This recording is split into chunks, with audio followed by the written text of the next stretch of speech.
For more resources, visit rym.org. 1, 2, 1, 2, 3.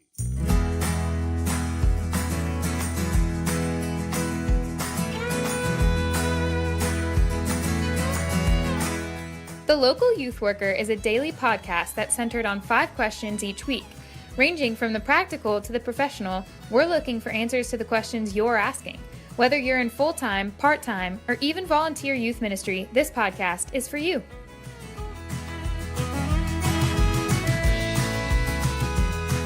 Hey everyone, this is Michael Hall, Director of Training at RYM. Before we get to today's podcast, I want to invite you to join us at our annual Youth Leader Training Conference. YLT is an incredible week of equipping, connection, and encouragement for you and your ministry. We're excited to offer 2 locations in 2019, Nashville, Tennessee, and Paradise, Pennsylvania. Feature speakers include Sandy Wilson, Walt Mueller, Julie Lowe, Duffy Robbins, and Scotty Smith. Registration for both locations is now open. Please visit rym.org/training for more information and registration. Hey everyone, welcome back. We are talking to Dr. Derek Thomas, Senior Minister at First Presbyterian Church in Columbia, South Carolina. We've talked about advice, I guess on Monday it was advice to those serving in student ministry, and then reflected on the classroom yesterday and just differences of seminarians today compared to years past. Dr. Thomas, as I just said, you shepherd a large congregation. And so when you think of the parents of current teens, you know, as well as younger parents, not just parents of teens, what are 3 major concerns you see in parenting, and that kind of the counsel that you would give in those areas? Yes, this is a really, really important question, and I don't want to answer this question or these series of questions as though I'm implying that I have all the answers, because I don't. I had all the answers when I was 25, but I've repented of that a long time ago.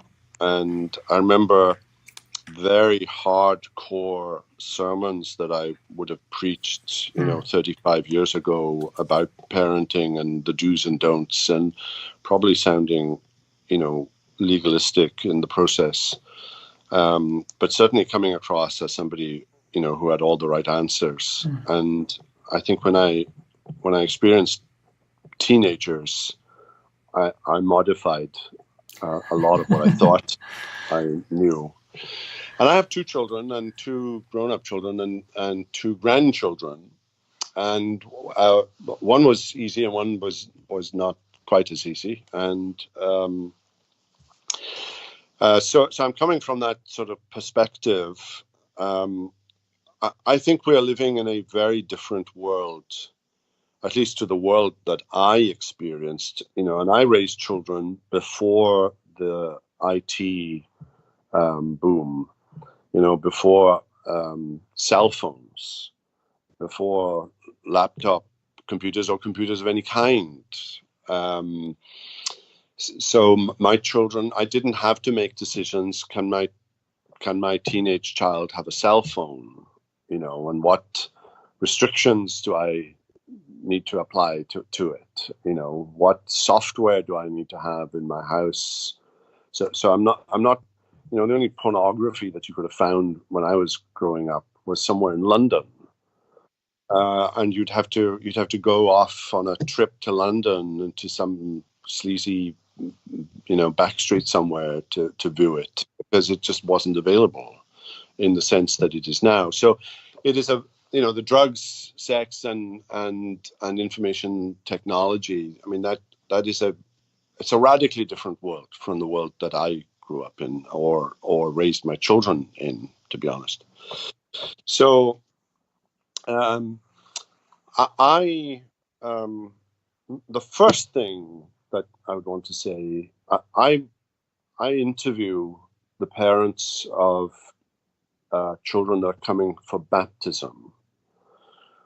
And typically we have somewhere around 40 to 50 babies a year in our congregation, and that's a lot of baptisms. So I typically will sit down with 40 or 50 couples during the course of a year for about an hour And no matter how well I know these couples, I insist on this process for each child. And I do it because it's an opportunity for me in a large congregation to actually get some time with young parents. And typically these are parents who are raising, little children, but all of a sudden their lives have changed.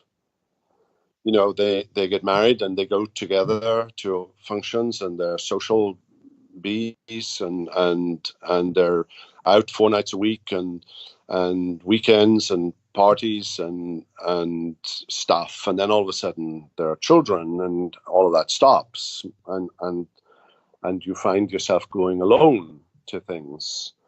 And all of a sudden life is incredibly busy, because the husband, and typically it's the husband, or not necessarily, but one of them, the husband or the wife, realizes they need more money because now they've got more children, and therefore they're staying late at work, and perhaps they're doing other things, and all of a sudden they're strangers to each other. And so one of the questions that I ask parents of children, young children especially, but teenage children too, is, how's your marriage? And are you dating your wife on a weekly basis? Are you setting time apart so there's just the two of you? Are you eating a meal several times a week at the same table? Or are you now in fast food and takeaways, and because you're running off to this, that, or the other? And so that's my first sort of question. How's your marriage? And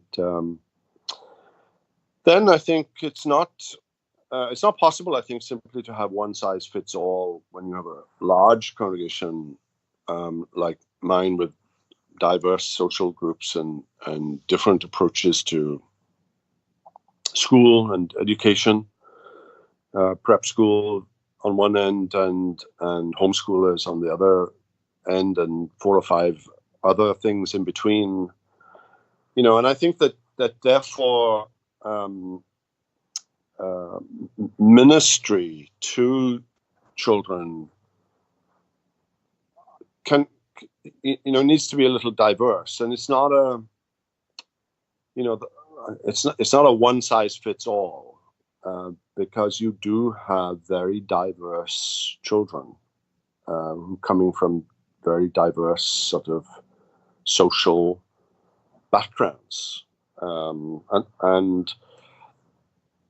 but that being said,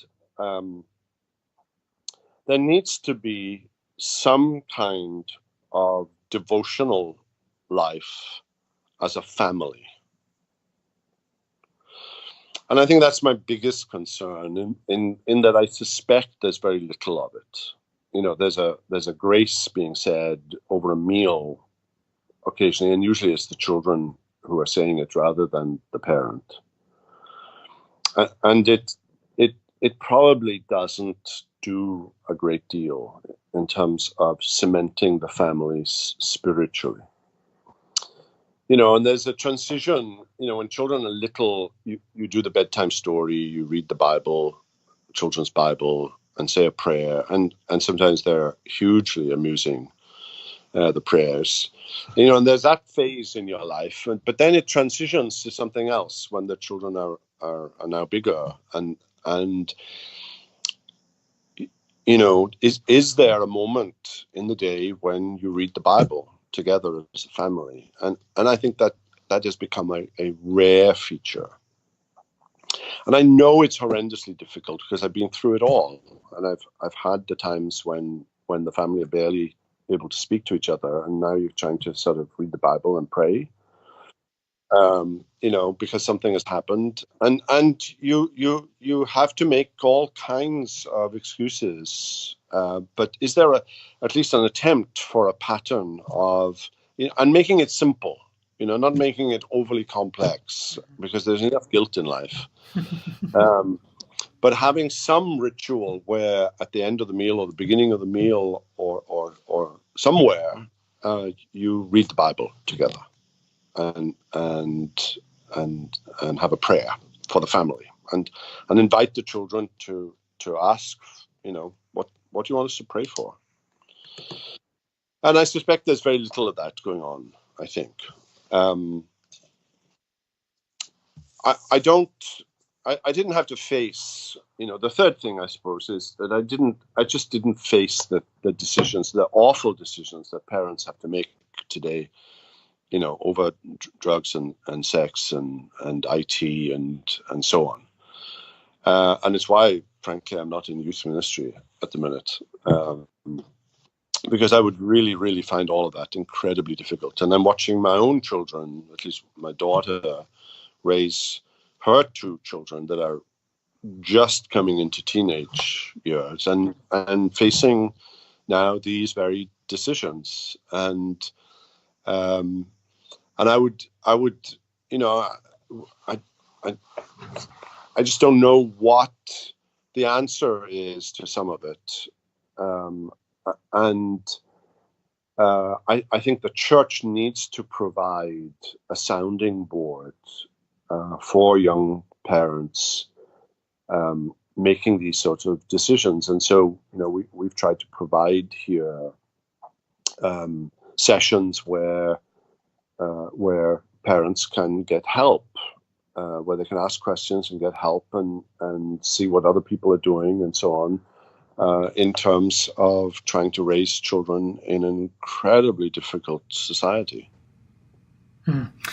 Yeah, a lot of, again, just sobering to think about just the change of the culture and what parents are dealing with. And really, it seemed like so much of what you're saying, busyness is a major factor. But then you add to that the weightiness of the decisions that parents are having to make. And so it does seem that maybe part of the solution, and I know it's easy to say this, much easier said than done, but trying to back off the busyness in some ways. What sort of counsel, kind of as we start to draw this to a close, would you give to parents that just seem overbooked, they don't have a lot of margins for rest? What's some advice you would give there? Well, there's an advice, I think, for me as a minister. I think that 30 years ago, if the church organized something and it was poorly attended, my inclination would have been to reprimand the church for its lack of support for church ministry.